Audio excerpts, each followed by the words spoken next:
Selamat malam Bapak Ibu Saudara yang dikasihi oleh Tuhan. Kita bertemu lagi dalam ibadah pos pada malam hari ini. Puji Tuhan.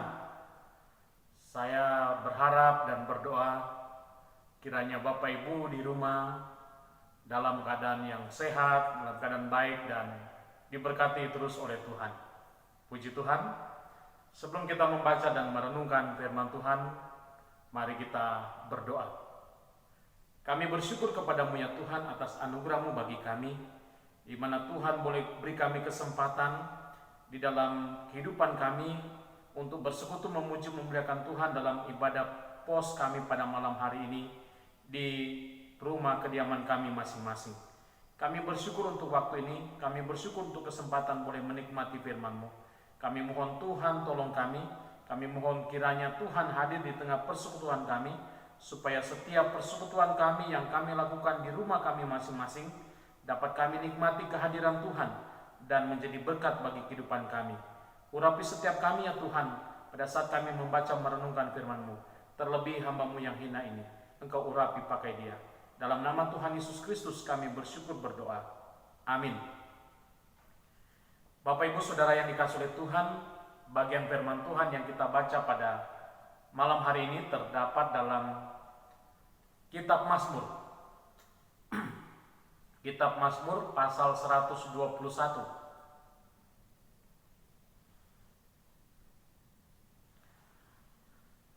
Mazmur 121 ayat 1 sampai dengan ayat yang ke-8. Begini bunyi firman Tuhan. Nyanyian syarat. Aku melayangkan mataku ke gunung-gunung. Dari manakah akan datang pertolonganku? Pertolonganku ialah dari Tuhan yang menjadikan langit dan bumi. Ia takkan membiarkan kakimu goyah. Penjagamu tidak akan terlelap. Sesungguhnya tidak terlelap dan tidak tertidur penjaga Israel. Tuhanlah penjagamu. Tuhanlah naunganmu. Di sebelah tangan kananmu. Matahari tidak menyakiti engkau pada waktu siang, atau bulan pada waktu malam. Tuhan akan menjaga engkau terhadap segala kecelakaan. Ia akan menjaga nyawamu. Tuhan akan menjaga keluar masukmu dari sekarang sampai selama-lamanya. Demikian bacaan firman Tuhan. Firman Tuhan mengatakan, berbahagialah orang yang mendengarkan firman Tuhan dan melakukannya dalam kehidupannya dengan setia. Amin. Bapak Ibu Saudara yang dikasihi oleh Tuhan, Shalom. Damai di hati, puji Tuhan. Kita bersyukur pada Tuhan tentunya karena kita sungguh merasakan pemeliharaan Tuhan dalam kehidupan kita dari hari ke hari sampai hari ini. Kita bersyukur Tuhan jaga kita, Tuhan pimpin keluarga kita masing-masing, dan kita bersyukur semua berjalan di dalam keadaan yang baik. Meskipun ada kekurangan di sana-sini, tetapi kita bersyukur bahwa Tuhan menyertai kita, Tuhan menolong kita. Bukan saja untuk kehidupan jasmani, tetapi juga untuk kehidupan rohani. Malam hari ini kehidupan rohani kita akan dikenyangkan lagi melalui makanan rohani, yaitu firman Tuhan. Maka penting bagi kita semua, bagi Bapak Ibu di rumah untuk terus baca Alkitab, terus merenungkan firman Tuhan. Karena itu adalah makanan rohani kita untuk menguatkan kehidupan batinia kita, rohani kita. Kalau makanan jasmani, ada nasi, ada lauk, kita boleh makan dan menyehatkan tubuh jasmani. Tapi kehidupan rohani dikenyangkan oleh firman Tuhan. Baik, Bapak Ibu yang dikasihi oleh Tuhan, saya memberi judul renungan kita malam hari ini yaitu pertolonganku ialah dari Tuhan. Dan fokus kita dalam renungan ini adalah pada ayat 1 dan ayat yang kedua. Untuk itu saya sekali lagi membacanya bagi kita. Ayat 1 dan ayat 2 begini bunyi firman Tuhan. Aku melayangkan mataku ke gunung-gunung, dari manakah akan datang pertolonganku? Pertolonganku ialah dari Tuhan yang menjadikan langit dan bumi. Bapak Ibu yang dikasihi oleh Tuhan, Mazmur ini merupakan Mazmur siarah. Ya, di sini sudah ditulis Mazmur siarah atau nyanyian siarah. Artinya Mazmur yang dinyanyikan pada saat bersiarah. Nyanyian siarah artinya nyanyian pendakian. Ya, dalam syair Mazmur ada banyak realita yang disimbolkan dengan sesuatu, dan sebaliknya ada sesuatu yang menyimbolkan realitas tertentu. Jadi kalau pendakian di sini tentu bermakna semakin tinggi untuk melakukan kontemplasi spiritualitas diri. Ini sebagai ajakan dari pemazmur siara batin dan mengingat hal apa saja yang Tuhan sudah lakukan di dalam kehidupannya. Dan tentu juga ajakan bagi kita untuk mengingat apa saja yang dilakukan Tuhan dalam kehidupan kita. Bapak Ibu Saudara yang dikasihi oleh Tuhan, bagian firman Tuhan ini yaitu ayat 1 dan ayat kedua, saya melihat bahwa ada dua hal penting yang perlu kita pahami yang sering terjadi di sekitar kita dalam kehidupan sehari-hari kita. Dan firman Tuhan ini mengokohkan kita, menopang kita untuk bisa berjalan di dalam realita itu, dan kita tetap memegang teguh firman Tuhan, memegang teguh janji Tuhan, dan berharap sungguh kepada Tuhan. Dari tema ini, pertolonganku ialah dari Tuhan. Yang pertama kita melihat bahwa ada masalah di dalam kehidupan kita. Mengapa kita harus mencari pertolongan? Karena ada masalah di dalam hidup kita. Karena kita membutuhkan pertolongan. Oleh karena apa? Mengapa kita membutuhkan pertolongan? Karena ada sesuatu yang tidak bisa kita atasi dengan kekuatan sendiri. Maka kita perlu pertolongan dan kita cari pertolongan. Demikian itulah yang terjadi dalam kehidupan dari Raja Daud. Ya, yang pertama adalah godaan untuk berpaling pada dunia. Godaan untuk berpaling pada pertolongan-pertolongan duniawi. Kalau kita mau melihat perjalanan karir dari kehidupan Raja Daud, Alkitab menceritakan tentang memulai atau kehidupannya, karirnya dimulai dari menggembalakan domba. Dia menggembalakan domba, dan domba itu milik orang tuanya atau ayahnya. Ada 2-3 ekor kawanan domba yang dia gembalakan. Dan dia menggembalakan kawanan domba itu dengan setia.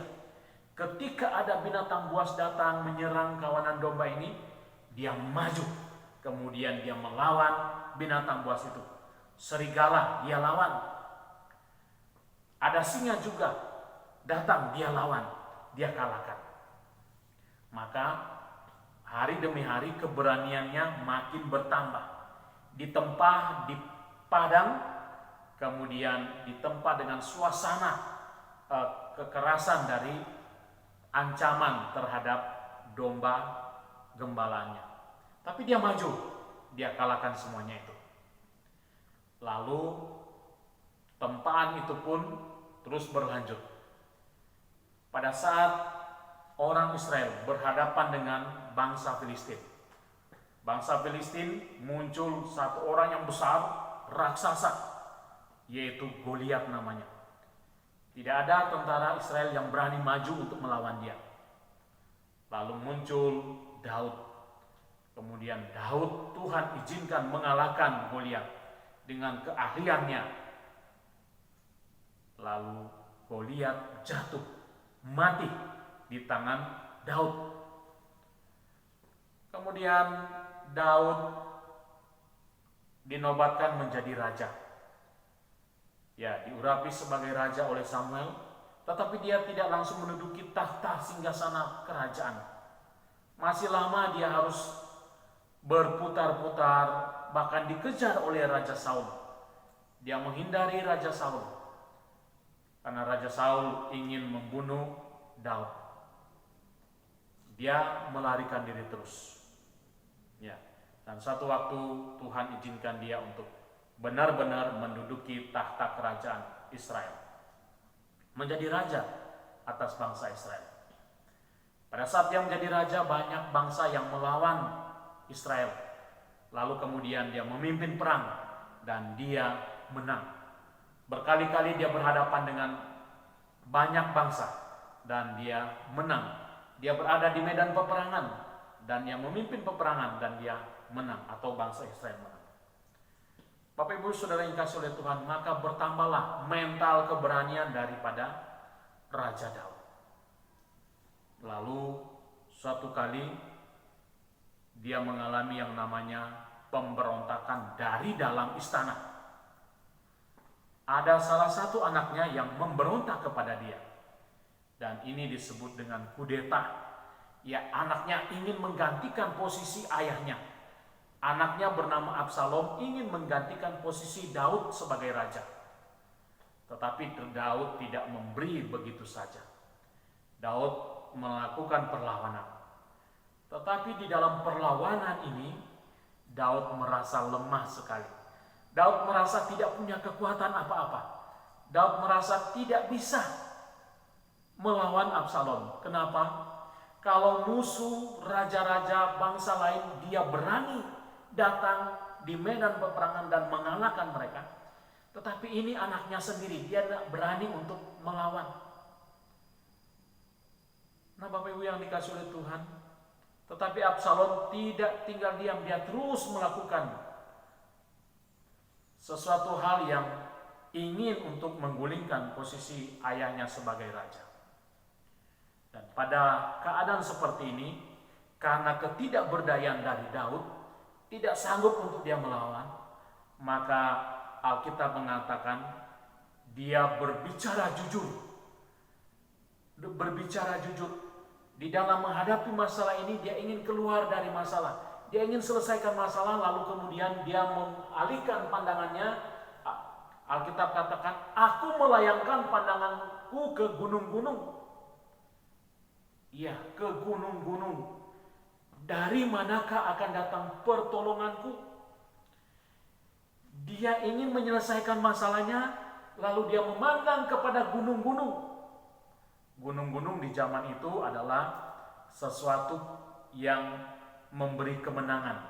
Kalau orang berperang ada pada posisi bukit atau pegunungan, maka itu potensi untuk menang atau sesuatu posisi yang menguntungkan. Karena apa? Ya, pasti beda dengan mereka yang berada di lembah. Kita kalau di atas tidak usah dengan tenaga yang kuat untuk melempar. Kita hanya ambil batu, hanya ayunkan sedikit, jatuh. Dia pasti sampai di lembah. Berapapun meter dalamnya lembah itu pasti sampai. Tetapi orang yang dari lembah itu mau melempar sampai ke puncak gunung atau bukit harus dengan tenaga yang kuat. Belum tentu juga sampai.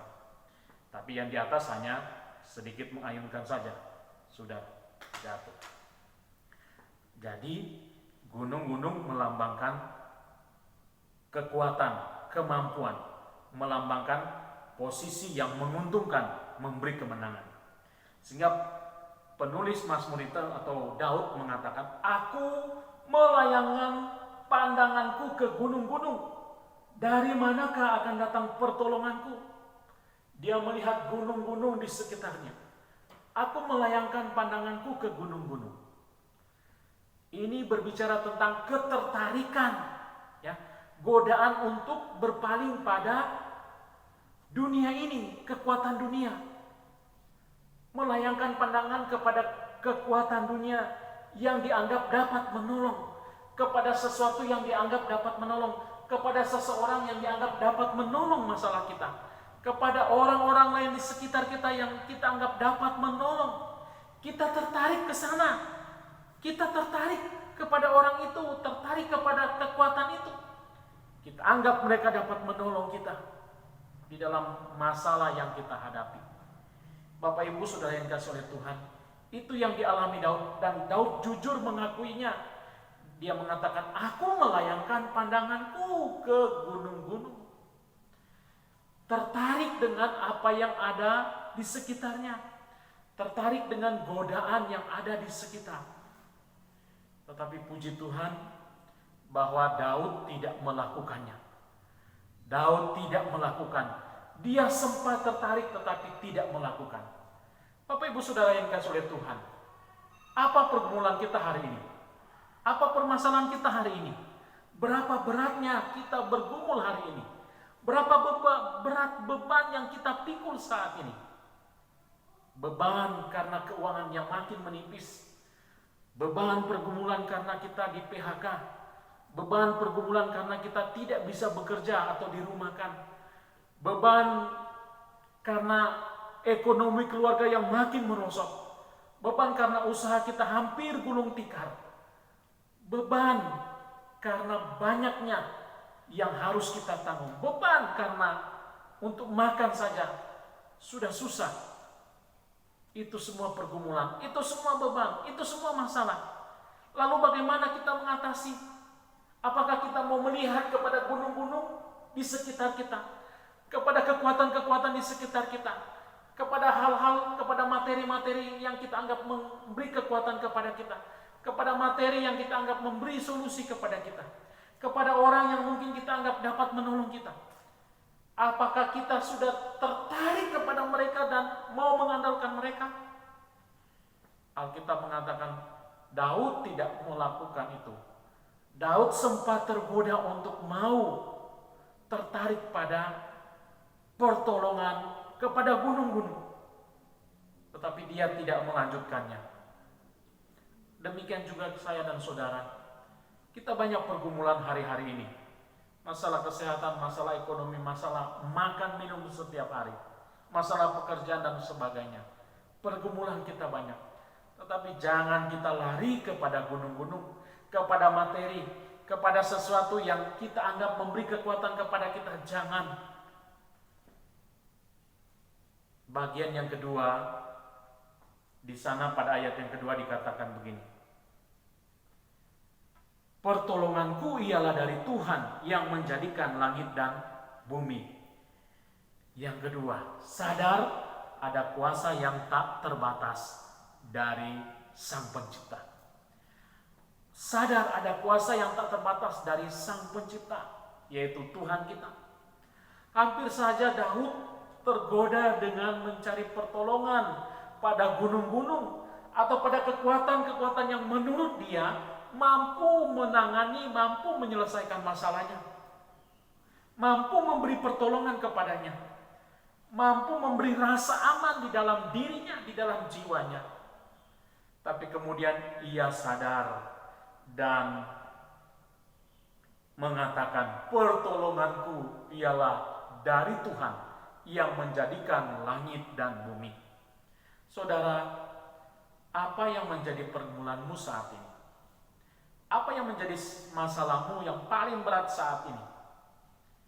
Mari datang kepada Tuhan. Mari datang kepada Tuhan dan tetapkan hatimu kepadanya. Dan katakan bahwa pertolonganku ialah dari Tuhan yang menjadikan langit dan bumi. Jika engkau di rumah beribadah bersama suami istri,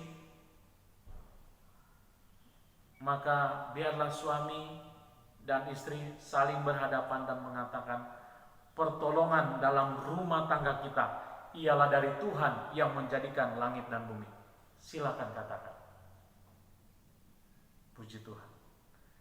Kalau engkau beribadah dengan anak-anak, menantu, cucu, mari bersama-sama katakan, pertolongan keluarga kita semua adalah dari Tuhan yang menjadikan langit dan bumi. Katakan itu. Puji Tuhan. Bapak Ibu yang dikasihi oleh Tuhan, Daud menegaskan dengan kalimat selanjutnya. Dalam frasa itu dikatakan bahwa pertolonganku ialah dari Tuhan yang menjadikan langit dan bumi. Yaitu di situ menunjukkan bahwa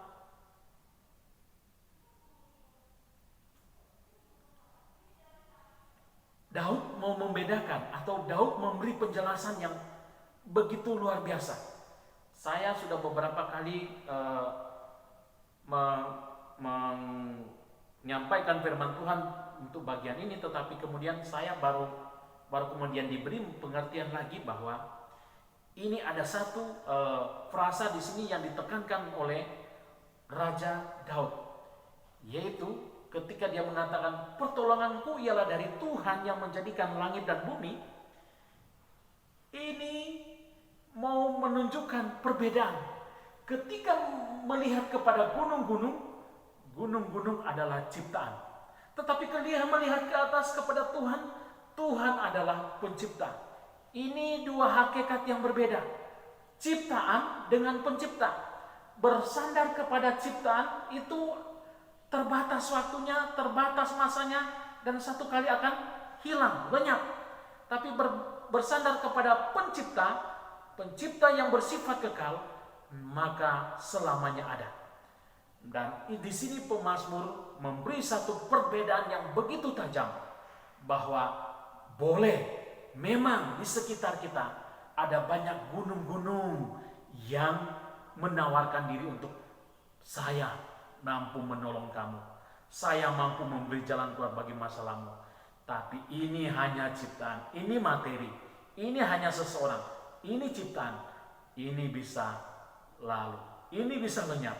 Tetapi Tuhan adalah pencipta. Dua hakikat yang berbeda. Kita mau pilih yang mana? Maka ketika Raja Daud sadar, ini hanya ciptaan, dia kemudian pada ayat yang kedua langsung beralih. Pertolonganku ialah dari Tuhan yang menjadikan langit dan bumi. Tuhan pencipta, ini ciptaan. Maka kita mau pilih yang mana? Kepada ciptaankah atau kepada pencipta? Maka kita pilih yang pencipta, karena dia punya kuasa. Kuasa yang hebat, kuasa yang agung, kuasa yang tidak terbatas, kuasa yang kekal. Dulu, sekarang, sampai selamanya.